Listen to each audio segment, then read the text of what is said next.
قیدی نمبر 650 کی چیخیں ہمیں سونے نہیں دیتی تھی۔ یہ کوئی پاکستانی عورت تھی جو ہمارے ساتھ بگرام جیل میں قید تھی۔ یہ انکشاف تھا بگرام جیل کے 4 ارب قیدیوں کا جو وہاں سے بھاگ نکلے تھے، اور وہ چیخیں کسی اور کی نہیں بلکہ 5 سال سے غائب ڈاکٹر عافیہ صدیقی کی تھی۔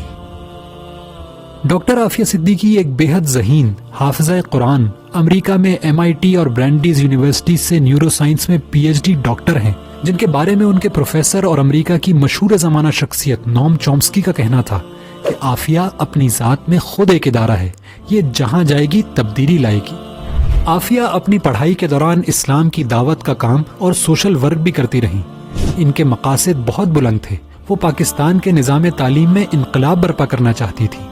اس مقصد کے لیے ڈاکٹر عافیہ ایک نصاب تیار کر چکی تھی جس میں ماڈرن سلیبس سے لے کر تمام مذاہب کا تعارف بھی شامل تھا، جس سے گزر کر طلباء خود اسلام کی حقیقت کو پہچان سکیں۔ ان کے مجوزہ نظام تعلیم میں قرآن کریم اس طرح پڑھایا جاتا کہ تعلیم مکمل ہونے تک قرآن انہیں ترجمہ و تفہیم کے ساتھ یاد ہو چکا ہوتا۔ ڈاکٹر عافیہ کی بلا کی ذہانت، قرآن سے تعلق اور بلند عزائم نے امریکہ ہی میں رہتے ہوئے انہیں مشکوک بنا دیا۔ 2003 میں کراچی پہنچنے پر عافیہ کو ان کے 3 بچوں سمیت اغوا کر لیا گیا اور اگلے 5 سال تک ان کا کچھ معلوم نہ ہو سکا۔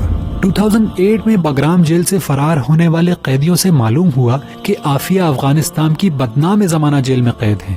امریکی حکام نے اپنی گھٹیا حرکتوں پر پردہ ڈالنے کے لیے عافیہ کو جیل سے نکال کر قتل کرنے کا منصوبہ بنایا۔ نہتی عافیہ پر امریکی فوجی نے گولی چلائی جس سے وہ زخمی ہو گئیں۔ علاج کا کہہ کر عافیہ کو امریکہ روانہ کر دیا گیا، جہاں ان پر بے سروپا الزامات لگا کر جج نے فوری گلٹی آف آل چارجز کا فیصلہ صادر کر دیا اور انہیں 86 سال قید کی سزا سنا دی گئی۔ ان کے دونوں بڑے بچے 2010 میں واپس پاکستان بھجوا دیے گئے، جبکہ سب سے چھوٹا بچہ تاحال لاپتہ ہے۔ امریکی جیل میں عافیہ کو کسی قیدی کے برابر حقوق ملتے، نہ ہی میڈیکل اور وزٹ کرنے کی سہولیات دی جاتی۔ یہ ہے انسانی حقوق کا پرچار کرنے والے امریکہ کا بھیانک چہرہ، جو اس قدر خوفناک ہے کہ لوگ پیس اینڈ فریڈم کے چمکتے سلوگنز کے پیچھے اگر اس کی حقیقت دیکھ لیں تو انہیں دنیا میں پھیلی دہشت گردی اور بدامنی کی اصل وجہ سمجھ آ جائے۔ ڈاکٹر عافیہ کی قید کے 20 سال بعد پہلی مرتبہ ان کی اپنی بہن ڈاکٹر فوزیہ سے ملاقات ممکن ہو پائی۔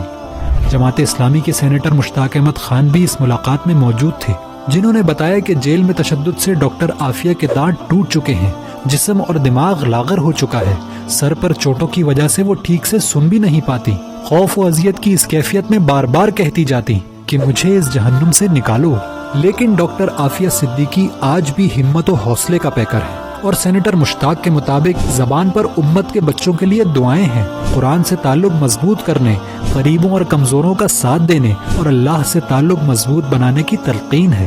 ڈاکٹر عافیہ ایک عظیم ماں، صبر و استقامت کا استعارہ، قرآن کی داعیہ، نیکی کو پھیلانے والی مجاہدہ اور باطل کی آنکھوں میں کھٹکنے والا وہ کنکر ہے جس نے پانی میں گر کر دور تک لہریں پھیلا دی۔